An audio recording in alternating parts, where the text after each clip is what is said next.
Baik, perkenalkan kami dari kelompok 7. Di sini kami akan membahas mengenai rencana pemasaran olahan produk ikan.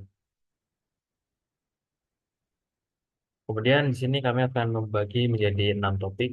Yang pertama ada deskripsi usaha. Usaha ini adalah usaha yang bergerak di bidang olahan makanan berbasis ikan dengan fokus pada kualitas dan rasa otentik. Kami mengolah produk ikan segar menjadi berbagai pilihan pangan sehat dan praktis seperti nugget ikan, bakso ikan, ikan asap, dan abon ikan. Kemudian standar produk, kami memiliki 4 poin yaitu bahan baku berkualitas, pilihan varian produk, pengolahan higienis, dan tanpa pengawet. Kemudian dari SWOT kami sendiri, dari Strange kami memiliki kualitas bahan baku yang berkualitas. Kemudian kedua yaitu varian produk yang beradab. Yang ketiga cita rasa otentik, proses produksi higienis dan produk sehat dan alami. Untuk kelemahan sendiri, kami ketergantungan pada bahan baku yang segar. Kemudian biaya produktif yang relatif tinggi.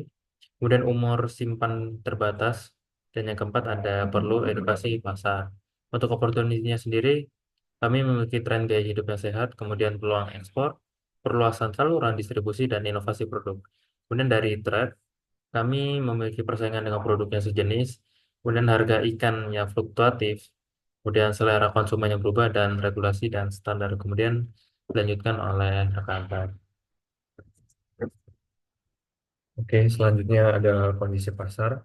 Kondisi pasar olahan produk ikan mencakup permintaan dan penawaran produk ikan yang telah diproses atau diolah melalui metode tertentu, seperti penggaraman, pengasapan, pengeringan, atau pengemasan dalam kaleng atau produk beku. Faktor-faktor yang mempengaruhi kondisi pasar olahan ikan meliputi yang pertama itu ada permintaan konsumen, dua teknologi pengolahan, tiga kebijakan pemerintah, empat perdagangan internasional, dan kelima persaingan produk. Selanjutnya ada strategi pemasaran. Dalam aktivitas pemasaran produk, terdapat berbagai metode yang dapat digunakan untuk mencapai konsumen secara efektif. Salah satunya adalah face-to-face negotiation, yang memungkinkan negosiasi langsung dan interaksi personal dengan pelanggan untuk membangun hubungan yang lebih kuat. Dan selanjutnya ada strategi pemasaran 4P adalah suatu kerangka dasar dalam pemasaran yang terdiri dari 4 elemen utama. Yang pertama itu ada produk atau produknya itu sendiri. Yang kedua ada harga dari produk itu sendiri. Yang ketiga ada place atau tempat. Yang terakhir ada promotion atau promosi dari suatu produk itu. Untuk selanjutnya akan dilanjutkan oleh rekan saya. Oke, selanjutnya ada digital marketing. Ada target pasar. Penentuan target pasar adalah langkah penting dalam perencanaan pemasaran produk olahan ikan. Target yang tepat memungkinkan penyusunan strategi pemasaran yang efektif, memahami karakteristik dan kebutuhan setiap segmen. Diharapkan dapat meningkatkan efektivitas pemasaran dan mencapai hasil optimal.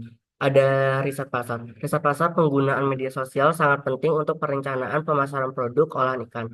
Karena platform seperti Instagram, Facebook, dan TikTok memungkinkan pengumpulan data mengenai preferensi dan perilaku konsumen. Secara keseluruhan, riset pasar melalui media sosial memberikan wawasan strategis untuk meningkatkan daya saing produk olahan ikan.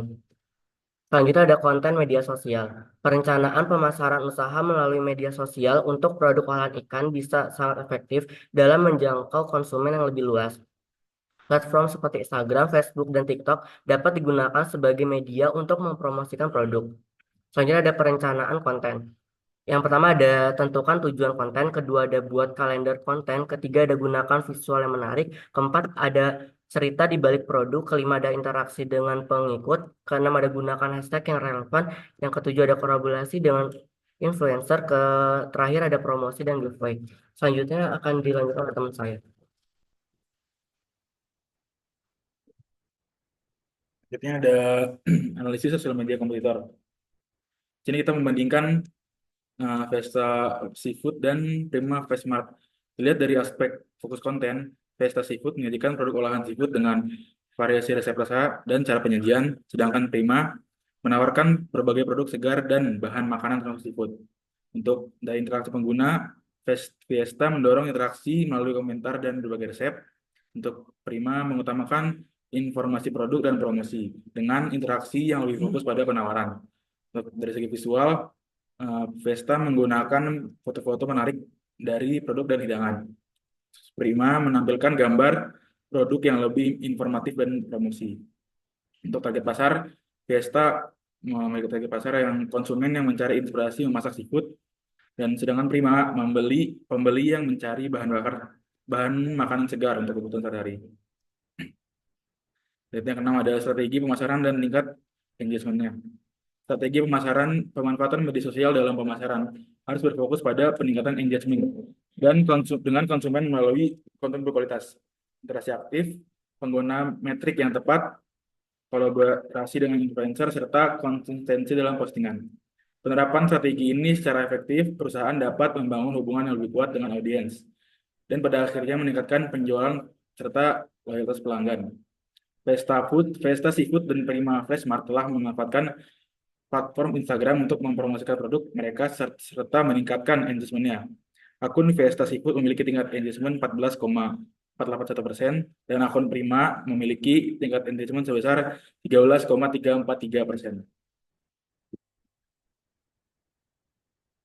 Oke, baik. Saya akan melanjutkan mengenai kekurangan kompetitor dalam pemasaran dengan sosial media. Jadi di sini kita menggunakan kompetitor itu Prima Freshmart dan juga Vista Seafood. Nah, di sini ada Prima Freshmart terlebih dahulu. Dari kekurangannya Prima Freshmart itu adalah kehadiran media sosial di Prima Freshmart ini dinilai kurang berkembang. Beberapa hal yang dapat dilihat adalah pada minimarket ini mungkin kurang efektif dan aktif dalam posting konten secara konsisten. Ini dapat menyebabkan berkurangnya engagement dengan audiens mereka. Konten yang diposting juga terlihat kurang menarik atau kurang bervariasi. Jika konten tersebut terlihat monoton, audiens bisa kehilangan minatnya. Kurangnya respons terhadap komentar dan pesan dari pengguna bisa membuat pelanggan merasa diabaikan. Kemudian untuk kekurangan di